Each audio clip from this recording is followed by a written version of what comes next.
तो बच्चों आज का जो हमारे पास टॉपिक है वो हमारे पास है VBT valence bond theory in coordination compounds. तो सबसे पहले हम देखते हैं कि ये हमें किस चीज़ के बारे में बताती है। तो बच्चों जो वीबीटी है कोऑर्डिनेशन कंपाउंड्स के अंदर ये हमारे पास बताती है हाइब्रिडाइजेशन उस कंपाउंड के आपके पास क्या क्या है। उसके बाद बच्चों में बताएगी उसका जो हमारे पास मैग्नेटिक इफेक्ट है वो हमारे पास क्या है। अच्छा, उसके बाद बच्चों दो तरह के हमारे पास अगर तो इलेक्ट्रॉन जो सा हमारे पास है वो पेयर फॉर्म के अंदर है। अगर तो बच्चों पेयर फॉर्म तो वो आपके पास होगा डायमैग्नेटिक, उसका जो इफेक्ट होगा।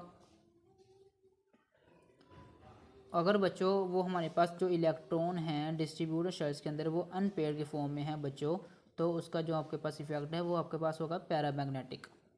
अब बच्चों हम देखते हैं कि हमारे पास ये कैसे होता है, लेकिन उससे पहले एक छोटी सी चीज़ मैं आपको बताना चाहूँगा कि बच्चों जो लिगेंड्स आपके पास होते हैं वो आपके पास बच्चों तीन टाइप्स के होते हैं।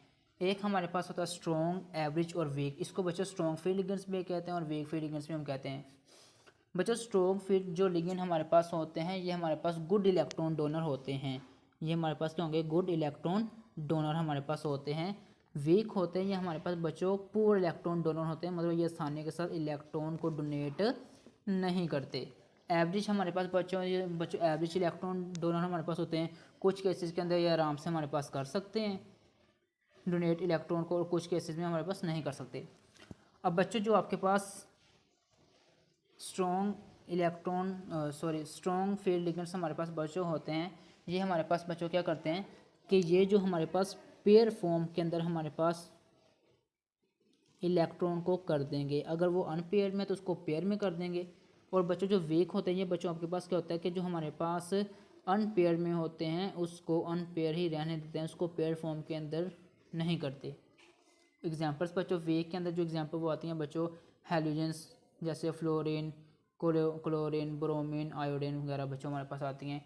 और बच्चों जो आपके पास स्ट्रॉन्ग होते हैं उसके आपके पास आता है CO आ गया, उसके बाद आ गया बच्चों आपके पास अमोनिया आ गया, उसके बाद बच्चों आपके पास CN साइनाइड वगैरह आपके पास आ गया। और एवरेज के अंदर बच्चों आपके पास NO2 माइनस आ जाता है, हमारे पास EN आ जाता है, उसके अंदर हमारे पास वाटर भी आ जाता है एवरेज के अंदर। उसके अलावा बच्चों आपके पास SCN वगैरह हमारे पास आ जाता है। अच्छा बच्चों अब इसमें एग्जांपल्स देखेंगे कि एग्जांपल्स के लिहाज से हम कैसे जो VBT है उसको एक्सप्लेन कर सकते हैं। हम देखेंगे कि कैसे जो हमारे पास VBT है वो किसी भी जो कॉम्प्लेक्स की वो हमें हाइब्रिडाइजेशन बताएगी, और कैसे जो आपके पास मैग्नेटिक इफेक्ट हमें वो बताएगी। तो एग्जाम्पल की तरफ चलते हैं। अच्छा बच्चों तो ये आपके पास एग्जाम्पल है। तो सबसे पहले हम क्या करते हैं कि जो हमारे पास कोबाल्ट है इसकी हम निकाल देते हैं ऑक्सीडेशन स्टेट। तो ऑक्सीडेशन स्टेट की बच्चों क्या होगी कि हमारे पास CO6-1 is equal to -3, CO-6 is equal to -3, CO is equal to -3 + 6, मतलब कि जो हमारे पास CO की ऑक्सीडेशन स्टेट है वो बच्चों आपके पास आ जाएगी 3। उसके बाद इलेक्ट्रॉनिक कन्फ्यूजन लिखेंगे CO की कोबाल्ट की, तो इसके जो हमारे पास बच्चों जो एटॉमिक नंबर वो होता है वो 27 होता है। इलेक्ट्रॉनिक कन्फ्यूजन क्योंकि आर्गोन तक तो 18 ये हमारे पास पूरे हो जाते हैं। उसके बाद बच्चों हमारे पास ये आता है 4s।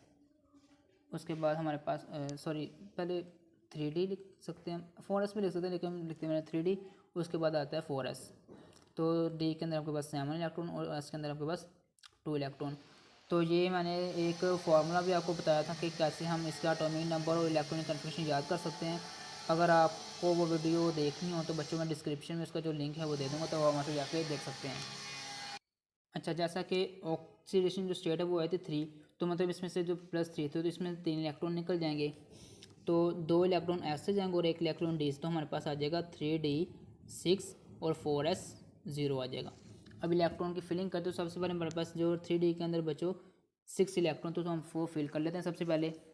तो वो हमारे पास देखें वो बच्चों होगा 1 2 3 4 5 एंड 6 हमारे पास हो गया है।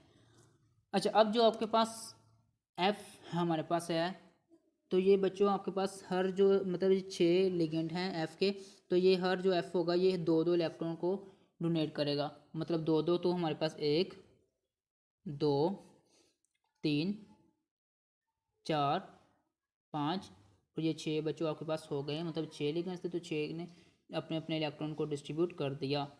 इसमें जो हमारे पास है ये जो अनपेयर्ड के अंदर थे उसने पेयर्ड फॉर्म के अंदर कन्वर्ट नहीं किया, वो इसलिए कि जो आपके पास F था वो हमारे पास वेग फील्ड लिगेंड था जो कि अनपेयर को अनपेयर्ड ही रहने देता है, उसको पेयर्ड फॉर्म के अंदर नहीं करता। हम आगे पेयर की फॉर्म में देखेंगे वो कैसे करते हैं, सबसे पहले इसको देख लेते हैं। अब हमने बात की थी वीबीडी हमें दो चीज़ें बताता है, एक मैग्नेटिक इफेक्ट बताएगा और एक बच्चों आपके पास जो हमें वो बताएगा हाइब्रिडाइजेशन बताएगा। अब मैग्नेटिक इफेक्ट तो उसने बता दिया कैसे।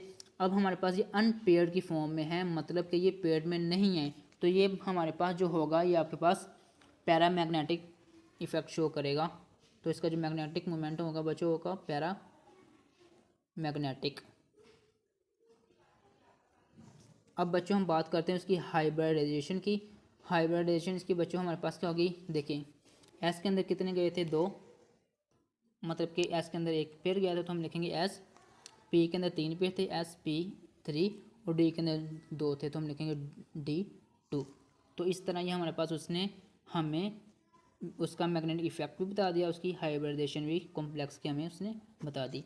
अब हम जाएंगे जहाँ के हमारे पास एग्जांपल होगी स्ट्रॉन्ग फील्ड लिगेंड्स की, कि वो कैसे जो हमारे पास अनपेयर्ड होता है उसको पेयर्ड फॉर्म के में करता है और कैसे हमारे पास मैग्नेटिक इफेक्ट वगैरह चेंज होगा, उसकी हाइब्रिडेशन वगैरह क्या होगी। अच्छा, इसमें एक और मैं आपको चीज़ बताना चाहूँगा। अब देखें कि इसमें जितने भी हमने लिगेंड्स के इलेक्ट्रॉन डिस्ट्रीब्यूट किए वो हमारे पास इनर में नहीं थे, आउटर मतलब डी के जो अलावा ऑर्बिटल उनमें हमने फिल किए थे। अगर तो हमारे पास डी में भी कोई फिल करते वो हमारे पास इनर ऑर्बिटल कॉम्प्लेक्स होगा, लेकिन ये हमने किए आउटर में, तो ये हमारे पास जो कॉम्प्लेक्स होगा वो हमारे पास होगा आउटर ऑर्बिटल कॉम्प्लेक्स। अगर डी के 3D के अलावा किसी में वो डिस्ट्रीब्यूट करता है, डी के अंदर कोई भी इलेक्ट्रॉन हमारे पास वो डिस्ट्रीब्यूट नहीं करता, वहाँ पे कोई भी नहीं आता, तो हमारे पास वो आउटर ऑर्बिटल कॉम्प्लेक्स होगा। अगर डी के अंदर कोई ना कोई एक भी पेयर आ गया तो वो इनर कॉम्प्लेक्स हो जाएगा। ठीक है बच्चों, तो अब हम चलते हैं स्ट्रॉन्ग फील्ड लिगेंड की तरफ। तो ये भी सेम है, इसमें भी हम सबसे पहले इसकी ऑक्सीडेशन जो स्टेट है वो निकालेंगे। हमारे पास हो गया CO प्लस ये हमारे पास 6, 0 इज इक्वल टू हमारे पास आ जाएगा 3, CO इज इक्वल टू +3 आपके पास आ गया, क्योंकि जो अमोनियम हमारे पास न्यूट्रल इसलिए हमने 0 लिखा है। अब हम लिखेंगे इसकी इलेक्ट्रॉन कन्फिग्रेशन सेम जैसे पहले थी, हमारे पास CO इसका क्या होता है 27 इज इक्वल टू आर्गोन तक 18 हो गए। उसके बाद हमारे पास हो गया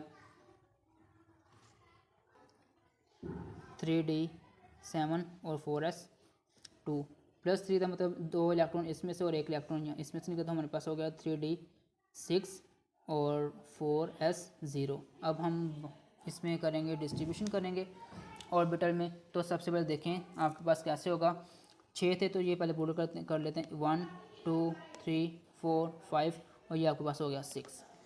अब यहाँ पे हमारे पास केस आएगा स्ट्रॉन्ग फील्ड लिगेंड का क्या इफेक्ट होता है। अब बच्चों आपके पास ये स्ट्रॉन्ग फील्ड लिगेंड था, इसने क्या किया कि जो आपके पास अनपेयर उसको कर देगा पेयर्ड फॉर्म में, मतलब कि स्ट्रॉन्ग बनता है। मतलब अगर कोई बाहर से कोई आपके पास स्ट्रॉन्ग बंदा आए तो आप बैठे हुए चेयर के ऊपर, तो आप क्या करेंगे, चेयर से उठ जाएंगे, उसको आने के लिए जगह देंगे। तो सेम इसके लिए भी यही है कि हम अगर हमारे पास स्ट्रॉन्ग फील्ड लिगेंड्स हमारे पास आएंगे तो हमारे पास ये जो पेयर फॉर्म है जिसने इसने जो हमारे पास स्पेस को ऑक्यूपाई की तो ये इसको खाली कर देगा। ये इलेक्ट्रॉन जो है ये इसके साथ पेयर फॉर्म में हो जाएगा और ये वाला बच्चों इसके साथ पेयर फॉर्म के अंदर हो जाएगा। तो हम देखते हैं वो कैसे होगा, नीचे आते हैं। तो ये बच्चों देखें अब ये हमारे पास हो गया है पेयर में, ये इसके साथ मिला तो आपके पास ये भी पेयर में हो गया, ये साथ मिला तो ये भी पेयर फॉर्म में हो गया, तो ये 6 इलेक्ट्रॉन्स की हो गए। ठीक है, अब हम बच्चों अमोनिया के जो 6 इलेक्ट्रॉन इसमें डिस्ट्रीब्यूट करेंगे, तो 6 पेयर्स मतलब एक 1 2 3 4 5 एंड 6, तो इस तरह से हमारे पास ये डिस्ट्रीब्यूट अब होंगे।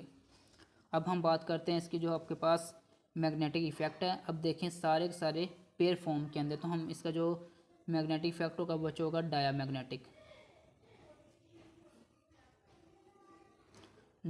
इफेक्ट होगा।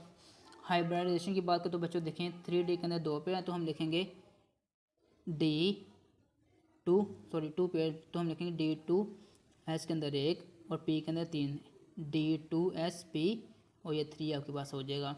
और बच्चों तो तीसरी चीज़ थी, मैंने आपको पहले बताया था कि अगर डी के अंदर कोई हमारे पास इलेक्ट्रॉन आएंगे तो वो हमारे पास इनर होगा। अगर डी के अंदर कोई भी इलेक्ट्रॉन लिगेंड से नहीं आ रहा तो वो आउटर होगा। अब लिगेंड के अंदर हमारे पास डी के अंदर भी इलेक्ट्रॉन आए हैं तो अब ये हमारे पास होगा इनर, तो हम लिखेंगे इनर ऑर्बिटल कॉम्प्लेक्स। तो हमारे पास ये हो गया इनर ऑर्बिटल कॉम्प्लेक्स। तो ये बच्चों आज का आपके पास टॉपिक था कि हम कैसे वीबीटी के ज़रिए उसकी हाइब्रिडाइजेशन और उसमें मैग्नेटिक इफेक्ट और हम कैसे जो इनर ऑर्बिटल और आउटर ऑर्बिटल कॉम्प्लेक्स में डिफरेंस मालूम कर सकते हैं।